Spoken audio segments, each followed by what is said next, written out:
மரண பயமும் ஒரு மர்மமும். ஜூன் 21, 1527, ஃப்ளாரன்ஸ் நகரம். ஒரு மனிதன் தனது மரணப்படுக்கையில் கிடக்கிறான். உலகமே சாத்தானின் தூதன் என்று தூற்றிய ஒருவன். அவன் கண்களை மூடும்போது ஒரு கனவு காண்கிறான். கனவில் சொர்க்கத்தில் சில பிச்சைக்காரர்கள் மற்றும் புனிதர்கள் இருப்பதாகவும், நரகத்திலோ மாபெரும் தத்துவ ஞானிகளும் அரசர்களும் அரசியல் மேதைகளும் விவாதித்துக் கொண்டிருப்பதைப் போலவும் கனவு காண்கிறான்.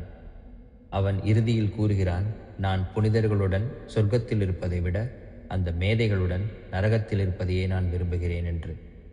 யார் இந்த மனிதன்? ஏன் இன்றும் உலகின் சக்தி வாய்ந்த தலைவர்கள் இவனது பெயரை ரகசியமாக உச்சரிக்கிறார்கள்?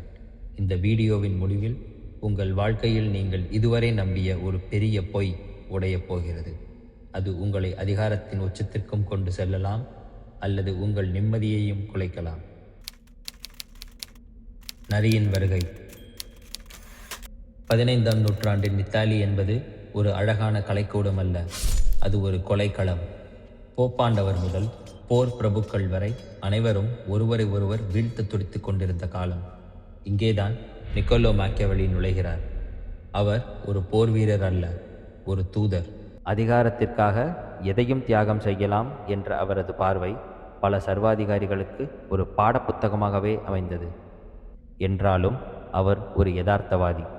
போலியான முகமுடிகளை கழற்றி எறிந்துவிட்டு மனித மனத்தின் இருண்ட பக்கங்களை வெளிச்சத்திற்கு கொண்டு வந்தவர். அவர் பார்த்த அரசர்கள் அனைவரும் ஒரு விஷயத்தில் தோற்றுப்போனவர்கள். அது என்ன தெரியுமா? அவர்கள் உலகை இருக்க வேண்டிய விதத்தில் பார்த்தார்களே தவிர இருப்பதாக பார்க்கவில்லை. மாக்கியவெல்லியின் ஒரு குறிப்பிடத்தக்க பண்பு, அவர் ஒரு ஹைப்பர் அப்சர்வர். ஒரு அறையில் இருப்பவர்களின் உடல் மொழியை வைத்தே அவர்களின் அடுத்த துரோகத்தை கணித்து விடுவார். அவரது மேதமை அரசியலையும் அறநெறிகளையும் பிரித்து பார்த்த முதல் மனிதன் இவர்தான். அரசியலில் தர்மம் கிடையாது என்றும் வெற்றி மட்டுமே தர்மம் என்றும் கூறினார். அவர் வன்முறையை ரசிப்பவர் அல்ல, ஆனாலும் தேவைப்பட்டால் இரக்கமின்றி ஒருவரை கொல்லுங்கள் என்று வலியுறுத்தினார். ஆனால் அவருடைய சொத்துக்களை தொடாதீர்கள் என்றும் கூறினார். ஏன் தெரியுமா? ஒரு மனிதன் தன் தந்தையின் மரணத்தை கூட மறந்து விடுவானாம், ஆனால் தன் சொத்து பறிபோனதை மறக்க மாட்டான் என்பது அவரது கசப்பான கணிப்பு. சிங்கம், நரி மற்றும் ஒரு கொடூரமான உண்மை. 1513 மாக்கியவெல்லி சிறையில் அடைக்கப்பட்டு சித்திரவதை செய்யப்படுகிறார். அங்கிருந்து வெளியே வந்த பின் அவர் எழுதியதுதான் அந்த ஆபத்தான புத்தகம், த பிரின்ஸ். இதில் அவர் சொல்லும் ஒரு ரகசியம் உங்கள் அலுவலகத்திற்கும் அரசியலுக்கும் அப்படியே பொருந்தும். சிங்கத்தைப் போல பலம் மட்டும் இருந்தால் போதாது, அது வலையில் சிக்கிக்கொள்ளும். நரியைப் போல தந்திரம் மட்டும் இருந்தால் போதாது, அது ஓநாய்களிடம் தோற்றுவிடும். இப்போது ஒரு நிமிடம் யோசியுங்கள். உங்கள் பாஸ் உங்களிடம் அன்பாக இருக்க வேண்டுமா, அல்லது உங்களை மிரட்டி வேலை வாங்க வேண்டுமா? மாக்கியவெல்லி சொல்கிறார், இரண்டுமே இருந்தால் சிறப்பு. ஆனால் ஒன்றுதான் முடியும் என்றால் மக்கள் உங்களுக்கு அஞ்ச வேண்டும். ஏன்? அன்பு என்பது ஒரு ஒப்பந்தம் போன்றது. நீ எனக்கு நல்லது செய்தால் நான் உன்னை நேசிப்பேன் என்பது மனித இயல்பு. உங்களுக்கு ஒரு கஷ்டம் வரும்போது அந்த அன்பு மறைந்துவிடும். ஆனால் பயம் என்பது தண்டனை பற்றியது. தண்டனைக்கு பயப்படுபவன் எப்போதும் உங்கள் கட்டுப்பாட்டில் இருப்பான். இன்றைய டாக்ஸிக் ஒர்க் கல்ச்சர் மற்றும் பிக் டெக் நிறுவனங்களின் வளர்ச்சியில் இந்த ஃபியர் ஃபேக்டர் எப்படி மறைமுகமாக பயன்படுத்தப்படுகிறது என்று எப்போதாவது யோசித்திருக்கிறீர்களா? இதுதான் மாக்கியவெல்லியின் மிக விவாதத்திற்குரிய தத்துவம். ஒரு போர் நடக்கிறது.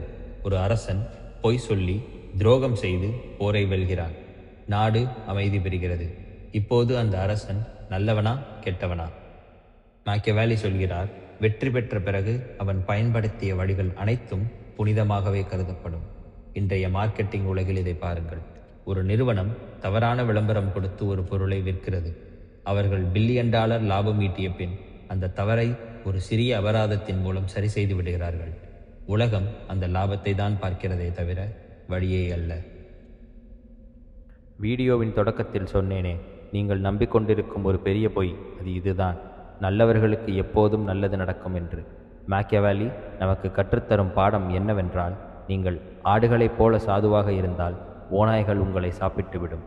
நீங்கள் ஓநாயாக மாற தேவையில்லை, ஆனால் ஓநாய்கள் எப்படி வேட்டையாடும் என்பது தெரிந்திருக்க வேண்டும். இறுதி கேள்வி: உங்கள் வாழ்க்கையில் நீங்கள் எப்போதாவது ஒரு முறை நரியாக மாறி ஒரு சிக்கலில் இருந்து தப்பித்திருக்கிறீர்களா அல்லது சிங்கமாக நின்று போராடி இருக்கிறீர்களா? உங்கள் அனுபவத்தை கமெண்டில் சொல்லுங்கள். வரலாறு முடிவதில்லை, அது வேடம் மாறி தொடரும்.